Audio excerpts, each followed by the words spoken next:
Audio Jungle.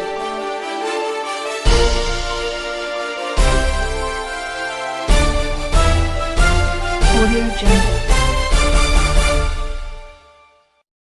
Assalamualaikum warahmatullahi wabarakatuh. Selamat pagi, salam sejahtera untuk kita semua. Breaking News kembali hadir untuk menemani di sela-sela aktivitas Anda. Bersama saya, Faiza Alia, yang akan memberikan berita terpercaya teraktual 10 Mei 2022.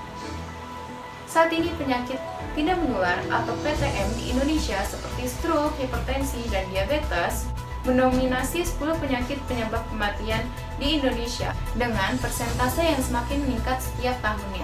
Mengingat urgensi PTM di Indonesia, Kementerian Kesehatan sudah menjadikan penyakit ini sebagai prioritas untuk ditangani. Hal ini sudah tercantum dalam Arah Pembangunan 2004 hingga 2025 melalui strategi promotif dan preventif. Salah satunya adalah dengan melakukan 7 langkah Germas. Germas atau Gerakan Masyarakat Hidup Sehat merupakan gerakan untuk memasyarakatkan budaya hidup sehat dan meninggalkan budaya hidup yang tidak sehat. Germas ini juga diikuti dengan budaya pola hidup bersih dan sehat. Germas juga memiliki manfaat seperti kesehatan yang terus terjaga, produktif, lingkungan yang bersih, dan biaya berobat yang dapat berkurang. Berikut ini adalah 7 langkah Germas yang dapat dijadikan panduan pola hidup bersih dan sehat. Kegiatan pertama yang dapat dilakukan adalah aktivitas fisik. Aktivitas fisik merupakan setiap gerakan tubuh yang meningkatkan pengeluaran energi. Untuk mendapatkan manfaat kesehatan, aktivitas fisik sebaiknya dilakukan 30 menit per hari atau sekitar 150 menit per minggu dalam intensitas sedang, seperti ngepel dan menyapu lantai, mencuci pakaian, dan kegiatan lain-lain. Menjaga kebugaran tubuh selain untuk kebaikan diri sendiri berarti juga menjalankan anjuran Islam, sebab Allah SWT menyukai hambanya yang kuat. Rasulullah SAW bersabda, mukmin yang kuat lebih baik dan lebih disukai Allah daripada mukmin yang lemah. Pada masing-masing memang terdapat kebaikan. Capailah dengan sungguh-sungguh apa yang berguna bagimu. Mohonlah pertolongan kepada Allah Azza wa Jalla dan janganlah kamu menjadi orang yang lemah. Kedua, mengkonsumsi sayuran dan buah. Sayur dan buah adalah sumber berbagai vitamin dan mineral yang berperan sebagai antioksidan dalam tubuh. Dengan mengkonsumsi sayur dan buah yang cukup, maka dapat membantu dalam menjaga kenormalan tekanan darah, kadar gula, kolesterol darah, menurunkan resiko sulit BAB, dan kegemukan, sehingga dapat dikatakan dengan mengkonsumsi sayur dan buah yang cukup, maka dapat membantu dalam pencegahan penyakit tidak menular. Hal ini sesuai dengan firman Allah dalam surat Al-Maidah ayat 88, dan makanlah makanan yang halal dan baik dari apa yang Allah telah rezekikan kepadamu dan bertakwalah. Dengan maksud makanan yang halal adalah makanan yang tidak dilarang oleh hukum syariat dan makanan yang baik adalah makanan yang bergizi. Ketiga, mengurangi konsumsi rokok. Walaupun efek atau bahaya merokok mungkin tidak langsung muncul, akan tetapi seiring berjalannya waktu, berbagai zat di dalam rokok bisa membawa bahaya bagi tubuh. Diperkirakan ada lebih dari 7.000 bahan kimia yang terdapat di dalamnya, dan sekitar 70 diantaranya bisa menyebabkan kanker. Rokok juga tidak hanya memberikan efek negatif bagi orang yang mengkonsumsinya saja, tetapi juga dapat membahayakan dan memberikan efek negatif bagi orang di sekitar rokok.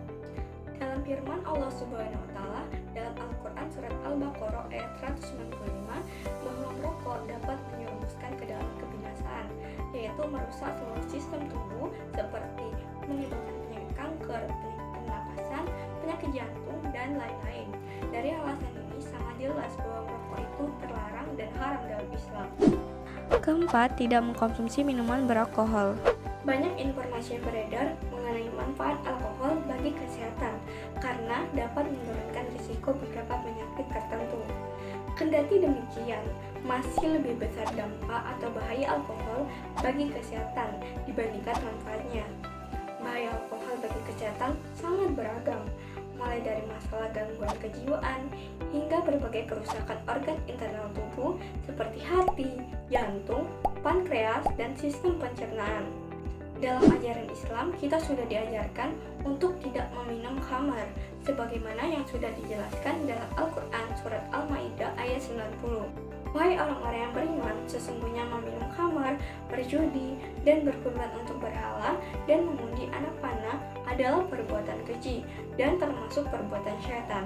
Maka jauhilah perbuatan-perbuatan itu agar kamu beruntung. Makna dari ayat tersebut menjelaskan bahwa meminum minuman yang bersifat memabukkan hanya akan mendekatkan seseorang pada perbuatan syaitan. Kelima, cek kesehatan berkala. Salah satu bagian dari arti germas adalah dengan lebih baik dalam mengelola kesehatan, di antaranya dengan melakukan cek kesehatan secara rutin dan tidak hanya datang ke rumah sakit atau puskesmas ketika sakit saja. Langkah ini bertujuan untuk mendeteksi penyakit atau masalah kesehatan lebih dini. Apa saja sih jenis cek kesehatan berkala yang dapat Anda lakukan untuk mengetahui kondisi kesehatan Anda? Salah satunya adalah cek tekanan darah. Pengecekan tekanan darah dapat membantu Anda mendeteksi adanya risiko stroke, hipertensi, hingga jantung. Selain itu, kita juga dapat melakukan pengecekan kadar gula darah untuk membantu Anda mendeteksi adanya risiko diabetes. Keenam, menjaga kebersihan lingkungan. Menjaga kebersihan lingkungan sama saja menciptakan lingkungan yang sehat, bebas dari kotoran seperti debu, sampah, dan bau yang tidak sedap. Seperti Rasulullah SAW pernah bersabda, sesungguhnya Allah SWT itu suci yang menyukai hal-hal yang suci, Dia maha bersih yang menyukai kebersihan, Dia maha mulia yang menyukai kemuliaan, Dia maha indah yang menyukai keindahan. Karena itu, bersihkanlah tempat-tempatmu. Ketujuh, menggunakan jamban sehat. Untuk meningkatkan kualitas kesehatan masyarakat, salah satu caranya dengan menggunakan jamban sehat. Membiasakan diri menggunakan jamban sehat mempunyai dampak cukup besar. Salah satunya bagi ibu hamil dan anak-anak yang masih dalam masa 1000 hari pertama kehidupannya. Karena antara sanitasi yang buruk dan stunting saling berkaitan. Sanitasi yang buruk bisa menyebabkan masalah gangguan pencernaan pada anak. Ketika anak sering terkena masalah pencernaan, sistem imunnya dapat menjadi lemah. Anak jadi sering sakit-sakitan, kurang gizi, dan akhirnya meningkatkan risiko stunting. Itulah mengapa masalah jamban saat ini juga perlu diperhatikan sebagai salah satu upaya pencegahan stunting. Demikian yang saya laporkan saat ini. Saya Alfa Izahalia dan segenap teman-teman saya pamit undur diri. Wassalamualaikum warahmatullahi wabarakatuh.